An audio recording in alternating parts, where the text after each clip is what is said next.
There comes a time when you gotta make a choice to stand up or serve on bended knee.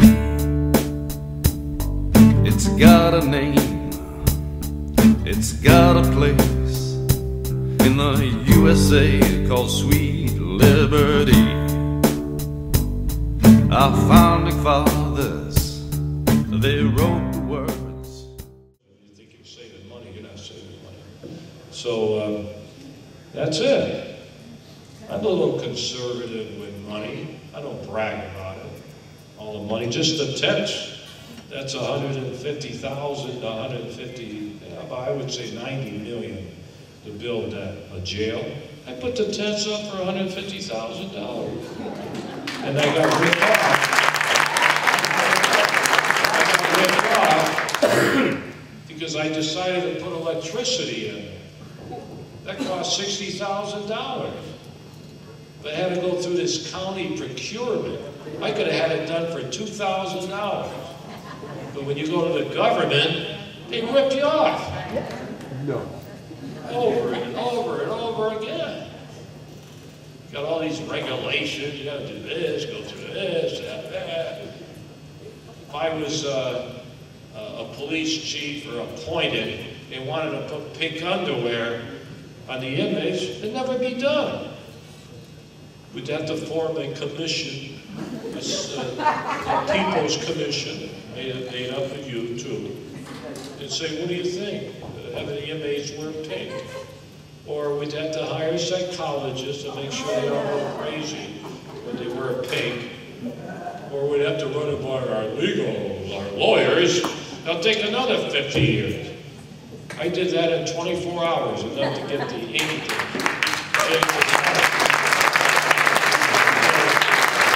Talk about government and the bureaucracy and the money is wasted, you're on the right track. Who's listening to you? Well, actually, after the last 2 years, 3 years, now you got politicians, I would guess, that want to talk to you. They didn't want to talk to you before. I don't know if they're talking to you. I know Palin and the gal I supported in Nevada, she had a big support from the Tea Party, which she should have won. Should have won that one. But I'm glad you're strong. Hey, the thing I worry about, you're going to get weak. Well, you know, I don't hear as much fight, not from you, but the media. It looks like it wasn't like 2 years ago, but I'm not blaming you. I'm blaming the media. You know, but these politicians better understand that you can move and shake when you put your mind to it and represent the people of this country the real way and cut out all this bureaucracy and politics and tell it like it is. So I'm relying on you. Next year is going to be critical. This is a big time now, next year. 2 years ago was it the 7th inning? Now we're at the home run time.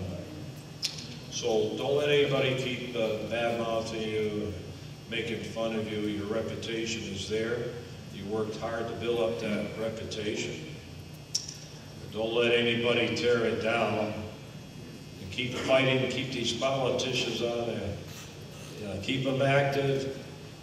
And when they go home, maybe they'll drink some tea and remember you. Anybody have any questions? I gotta get the demonstrators back to get any.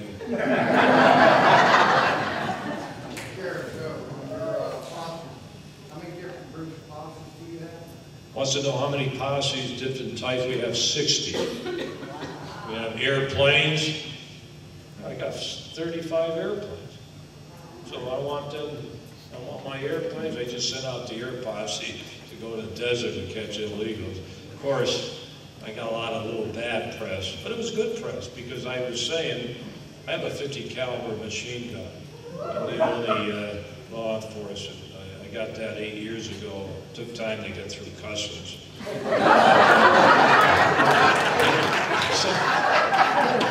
So I They said I'm sending out my 50 caliber machine gun in a air posse. They thought I had a 50 caliber on every light aircraft. No. Well, that was good. Let them think of it. I have a tank. Usually, yesterday on the Veterans Parade, I didn't use the tank because I had to hop a plane. I have a tank. Who else has a tank? I'm an Army guy. I got all this military stuff. One day I'm Wyatt Earp. Next day I'm General Patton.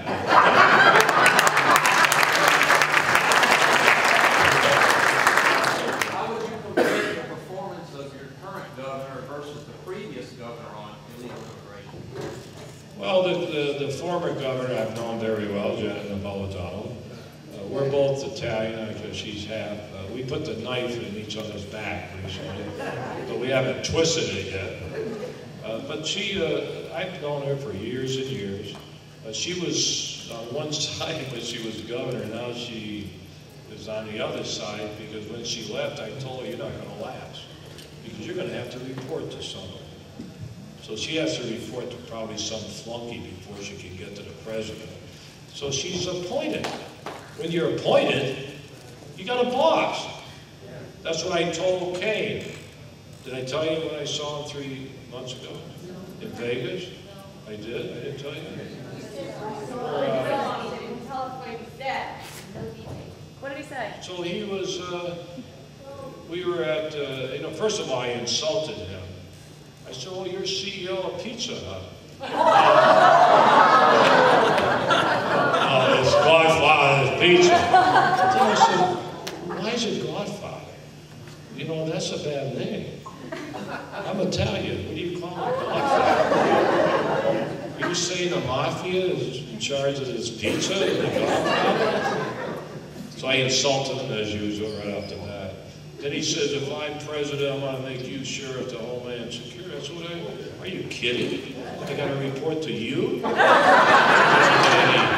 President? I report to the 4 million people in my county.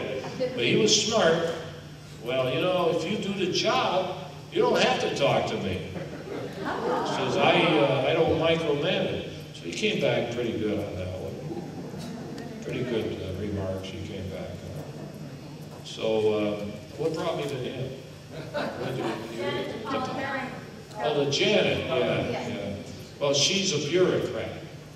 And she has to take her orders from the President of the United States. I thank the President. I did it on TV all. Thank you, Mr. President, for bringing the immigration back on the table.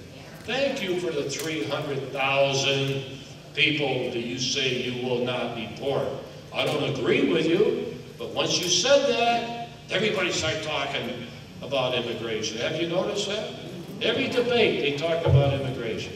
They wanted to go away. He's the guy that brought it back out and put it right back on the table. Now everybody's talking about it.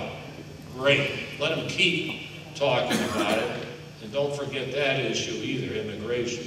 I know we have the economy and everything else, but immigration does affect the economy too. It affects crime, economy, politics, affects a lot of things. There comes a time when you gotta make a choice to stand up or serve on bended knee. It's got a name, it's got a place in the USA called Sweet Liberty. Our founding fathers